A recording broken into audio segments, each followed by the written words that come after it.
Actually, in about fourth or fifth grade, I had an English lit teacher who was actually pregnant with her second child with her fiance. She was about 28, 29 years old. She was a very, very young teacher. She definitely had that tan. The type of tan where if you go to Cocoa Beach in March while you're chilling at one of those oversaturated hotels because the pool was closed, because, people brought their kids to drop their Cocoa Pebbles in the pool. So you had to resort to the ocean. And it's that damn heat. That's the type of tan she had. But so one day in class, she was teaching us how to do a monologue. And at the time, I didn't know it, but I wanted to be a stand-up comedian one day. At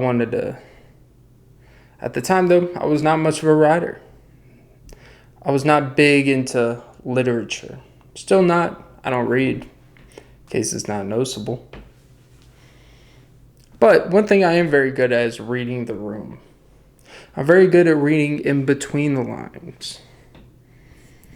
I can't read words, but I can read the words that you're afraid to say. I grew up watching Lifetime movies. They all consisted the same. Incest, teachers and student fucking, teacher cheating on her fiance, the fuck, a guy looking like me. So you know what? I thought, monologue day. This is what it's about. I didn't know at the time, but I did want to be in sketch comedy. I didn't know at the time, but I did want to be a writer.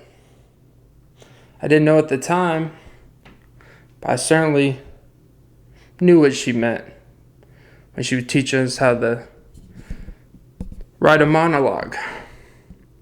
It's very scary to be one person up in front of a classroom and recite something you've written. It is. I don't have a fear of the stage, but I'm not afraid of the stage. But you know what? Again, I knew what she meant. So for monologue, she showed us a Taylor Swift Saturday Night Live appearance, where literally in her monologue, she gets out her guitar and literally in her monologue, she's talking about, this is my monologue. I was like, I got you, Taylor. She's showing Taylor Swift because she's trying to show me there's a love story at hand. Remember, I watched those Lifetime movies. Element. It's for the ladies, but I assumed it meant for the ladies to understand what us young men need. Again, I'm very good at reading between the lines. It suits me well to this day. I'm definitely not a guy who's assumed the wrong thing with the ladies and it spit back at me.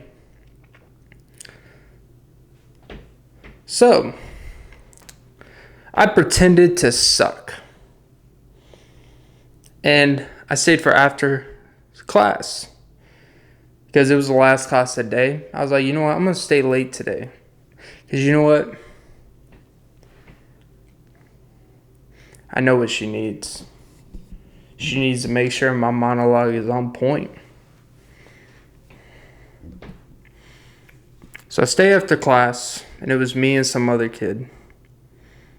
After about 10 minutes, the kid, for some reason, all of a sudden, his mom came pick him up.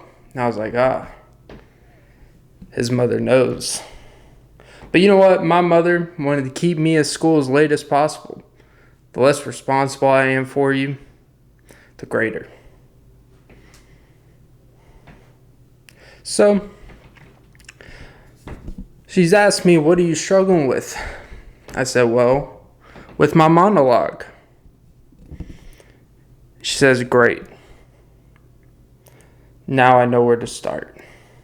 I said, great. Me too.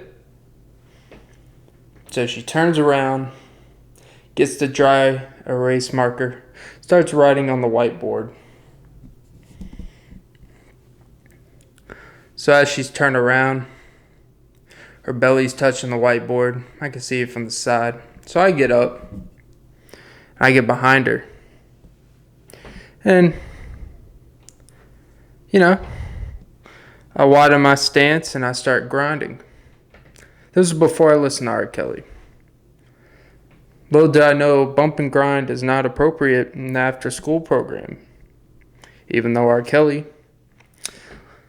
seemed like that would be his perfect time. So, she turns around and she said, what are you doing? I said, I'm showing you my monologue.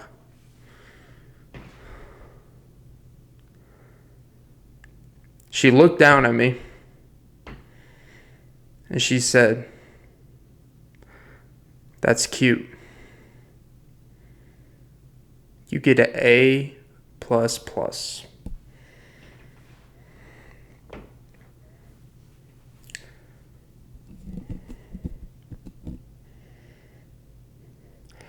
And now our little son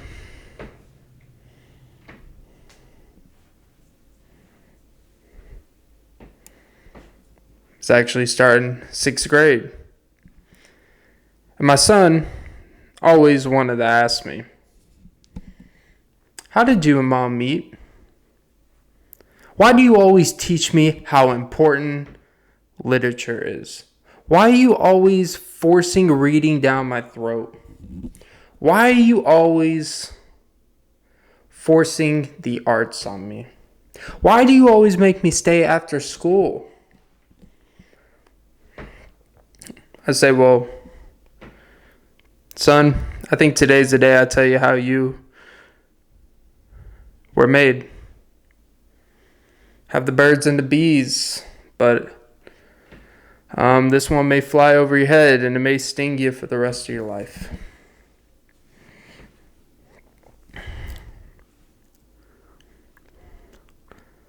The reason why we stress literature on you, the reason why we make sure you know every little bit about English, about reading, about writing, is because I don't want you to have to do what I did to learn literature. I want you to be able to create your own literary device. And more importantly, I want you to be able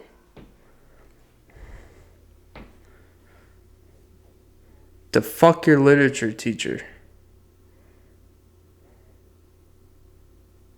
when she's not pregnant.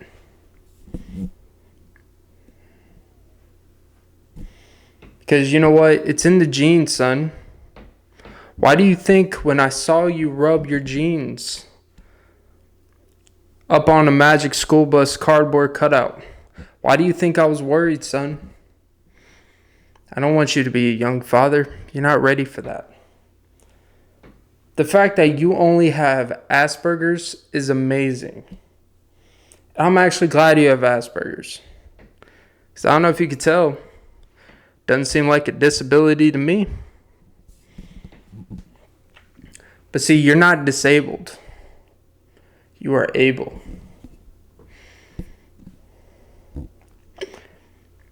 And he said, but then, why did you and Mom get an abortion with my little brother?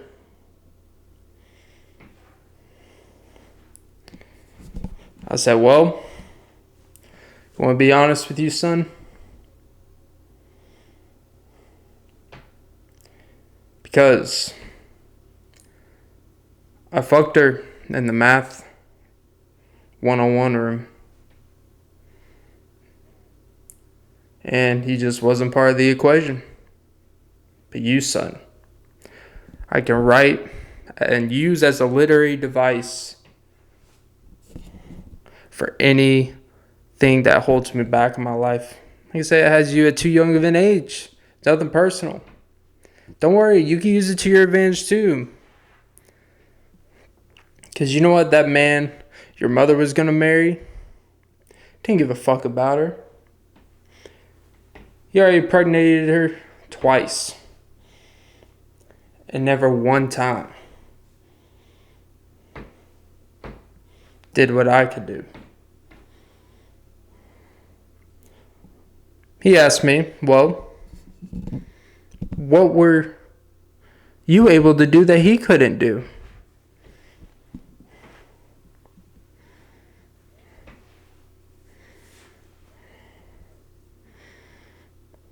Get a jail out of free card. I gave her $200 to keep it hush hush. And here we are. Here we are.